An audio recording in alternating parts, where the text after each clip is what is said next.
Bienvenidos a nuestro podcast Política con doble K. Política con doble K. Es un espacio donde vamos a interactuar sobre temas políticos de actualidad, noticiosos, de crecimiento personal y de igual manera analizaremos el acontecer político nacional e internacional.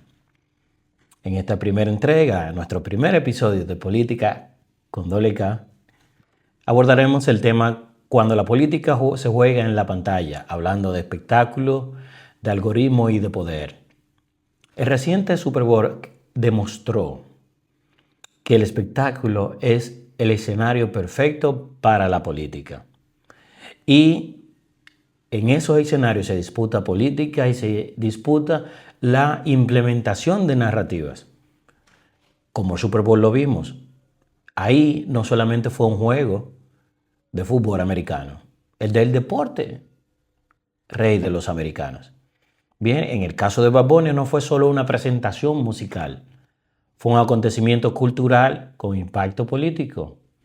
Y por todas esas declaraciones que vamos viendo de la gente de acuerdo y no de acuerdo, nos dimos cuenta que el impacto que ha tenido desde entonces. Ahí hay un punto central y es que en las regiones nuestras de América Latina, donde la identidad cultural, la migración y la representación están cargadas de tantas historias, ese tipo de escenario adquiere un peso aún mucho mayor. Es decir, todo lo que vimos en el Super Bowl fue todo eso, hablar del poder histórico y cultural de América Latina. Y ahí está el punto central de esto que hablamos el día de hoy. La política en el siglo XXI ya no solamente se juega en el Congreso. Antes creíamos que la política se veía desde Palacio, en los palacios presidenciales, desde las curules, que veíamos la política así. Y ahora, entonces, cuando en este momento suceden eventos como el Super Bowl, se juega en la interpretación de los hechos, se juega en narrativa y se juega en la pantalla. Sí, justo así como estás viendo. Y así se juega la política. Y vamos a ver algunos autores que establecían lo que estamos viendo ahora en la política. Por ejemplo, Guy Debord anticipó que al explicar la sociedad moderna se transforma en representación. Lo que importa no es solo lo que ocurre, sino cómo se pone en escena y cómo se percibe. Previamente, Bad Bunny había tenido declaraciones explícitas acerca de fuck ISIS y todas esas narrativas de censurar lo que estaba pasando. Sin embargo, el juego fue diferente. Aquí no hubo palabras de ese tipo, no hubo un mensaje claro con palabras textuales. Fue la puesta en escena que permitió que esto se convierta en un espacio de producción de sentido y por demás muy crítico. Por eso, eventos globales son los que están tomando el control y convirtiéndose en el campo de batalla simbólico en la política. No porque sustituyan la política normal, no, para nada, sino porque moldean, estos cambian, dirigen el imaginario colectivo. Eso fue un viaje que nos hizo hacer Bad Bunny en el Super Bowl. Nos dio un viaje por nuestras raíces, por nuestra historia, las cosas que nos importan y todo eso. Este proceso que estamos viendo ahora es también lo que Bauman describe y lo vemos mucho mejor en La sociedad líquida de Simon Bauman, donde vivimos una época donde las instituciones son menos sólidas que antes. Son más móviles y son susceptibles a manipulaciones y las lealtades son aún más frágiles. En ese contexto, lo establecido como público tradicional, como político, como lo político tradicional pierde mucha fuerza y el componente simbólico adquiere más relevancia. Todos esos símbolos que estamos viendo adquieren más relevancia que lo político tradicional. ¿Por qué? Porque una sociedad que está ya perdiendo tantos espacios que antes conocíamos como espacios fuertes, se han ido transformando de a poco. Cuando la estructura se debilita, el relato gana peso. Es decir, cuando las estructuras políticas se van debilitando, todo relato bien hecho va ganando peso, Por eso es que las narrativas ahora están por encima inclusive de los perfiles políticos. Las narrativas destruyen los perfiles políticos, mucho más que los políticos destruir narrativas. En nuestra región, esto se percibe con claridad por la desconfianza que vemos en los políticos y los partidos políticos. Ha sido bien ganada. El accionar ha sido el artífice de que esa desconfianza esté presente en nuestra gente en América Latina. La crisis de representación que tenemos, la crisis de liderazgo y la fragilidad institucional convierten la narrativa en el recurso central de toda política, de todo espectáculo.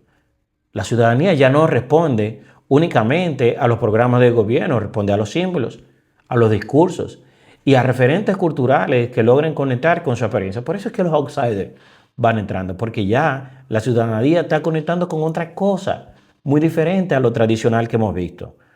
Otro autor que plantea esto de manera genial es Manuel Castel, que le explicó que el poder en la era de la información se ejerce en redes.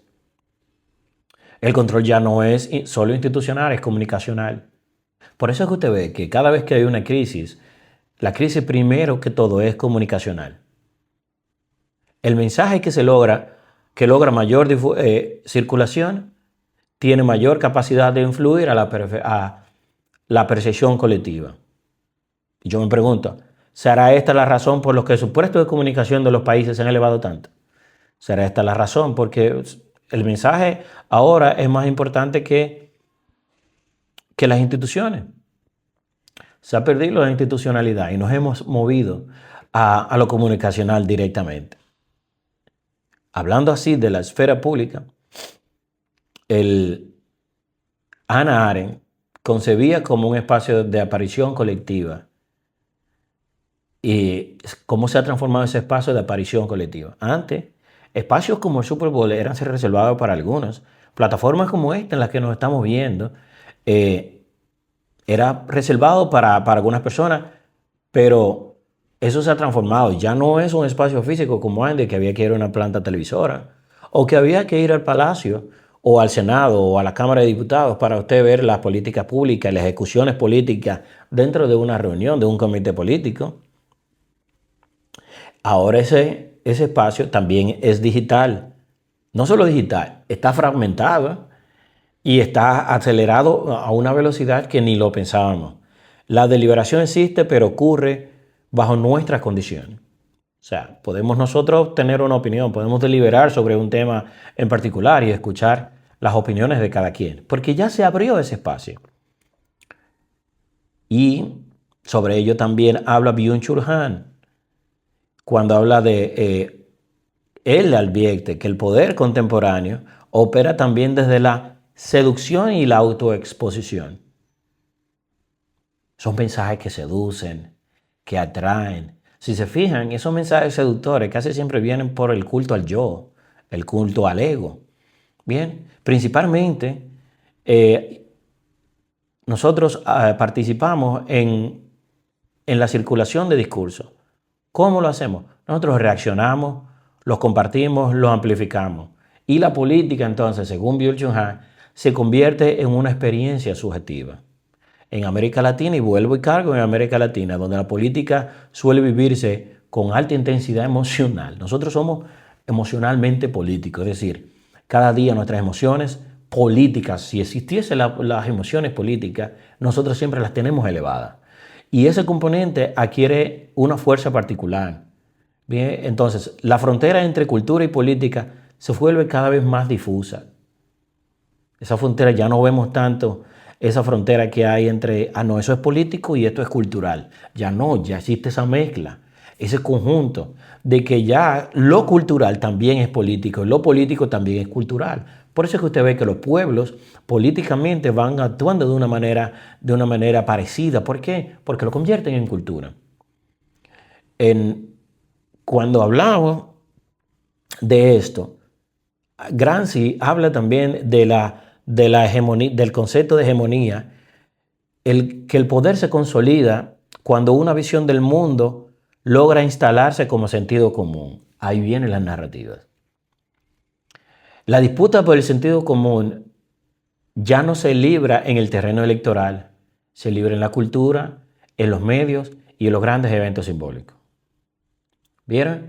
Entonces, esa hegemonía y la disputa del sentido común, para nosotros ya hace sentido común un artista que antes nosotros evadíamos, podía ser que lo evadíamos por cómo era, por cómo presentaba. Ahora nos hace sentido y se vuelve sentido común el entender que ese mensaje está por encima del performance artístico del cantante, del evento en sí, de la producción musical. El mensaje ha pasado por encima de ello. Lo ocurrido en el Super Bowl es una dinámica que lo ilustra a la perfección. No fue un espectáculo, fue un espacio donde distintas sensibilidades ideológicas proyectaron sus propias interpretaciones. Ahora, ¿qué pasa? Que en la República Dominicana el tema ideológico no es tan arraigado, no está tan arraigado como en otros países. Por eso cuando hablamos ideológicamente no nos afecta tanto. Entonces, ¿qué pasa?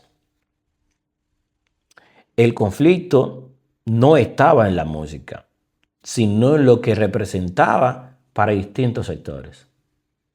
Ya no se habla de los tipos de canciones que sonaron o cuáles canciones sonaron. Se habla de lo visual, de los mensajes que se enviaron en cada uno de los cortes que se daban. Del mensaje final que hablaba sobre el amor y el odio, que cabe destacar que las ideologías fomentan ese amor y odio entre uno y el otro. Chantal Mouffe recuerda que la democracia implica conflicto. Si hay democracia, hay conflicto. Y el desacuerdo no es una anomalía. Al contrario, es parte constitutiva de lo político.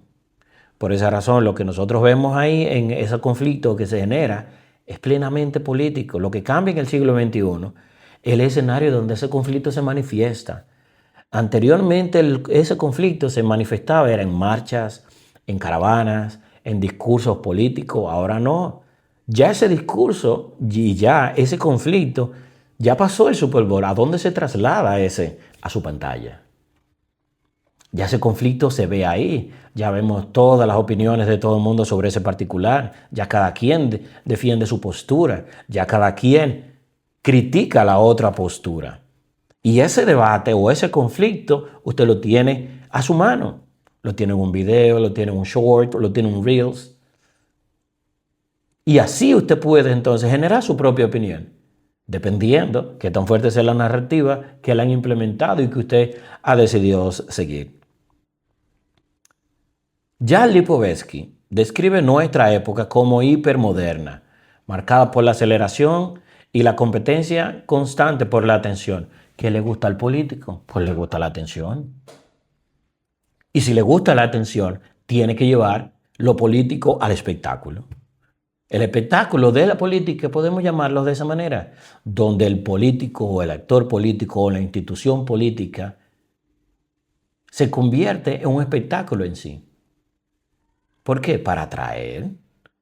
Mientras una mente está entretenida, es la mayor forma de usted introducir los mensajes, establecer narrativas, cambiar mentalidades. En la política latinoamericana no puede analizarse hoy sin considerar esta dimensión política. ¿Cuál? El impacto visual y la circulación rápida que condicionan el alcance del mensaje político. Las disputas no se dan solamente en el ámbito legislativo, se dan en la construcción del significado colectivo. Para muchos estadounidenses, lo visto en el Super Bowl no le hacía sentido, ¿no? Le molestaba. Sin embargo, para nosotros fue una construcción del significado colectivo de ser americano por pertenecer a América y de ser latinos como un grupo de personas que siempre viven al margen, que solo son utilizados para trabajo, pero no para reconocer los aportes. Reducir la política al Congreso, a los partidos y al liderazgo político sería de conocer la transformación estructural de nuestro tiempo. Nuestro tiempo está cambiando. Todo está cambiando aceleradamente. Sin embargo, hay una resistencia para cambiar la política. La política en sí cambió. Los actores políticos es que se resisten a ese cambio, a esa transformación, a pertenecer a la política del siglo XXI, que es más humana, tiene que ser más humana, tiene que ser más original, tiene que ser más transparente. No basta solamente con discursos y narrativas, también con hechos apegados a la ética, a la transparencia, a la responsabilidad, al creer en el ser humano y al construir nación. Hoy el poder no solo ejerce desde la norma, se ejerce desde la narrativa. Por eso existe por ahí y luego lo veremos luego en otro episodio. El soft power y el hard power, el poder blando y el poder duro. Y en una región donde la identidad y la representación pesan tanto, ignorar ese escenario, este escenario de narrativas y quedarse analizando el presente en categoría de pasado es muy lamentable. En la pantalla ya usted tiene todo esto y son los algoritmos que pueden condicionar lo que usted piensa. Hay un documental de Cambridge Analytica que habla de cómo se moldeaban las mentes, de cómo lo que usted tiene acceso al celular va construyéndose de acuerdo a los gustos y a la información que le bombardea y usted va cliqueando. Ya se segmenta la información que llega por zona. Entonces la política tiene que sufrir esa transformación necesaria.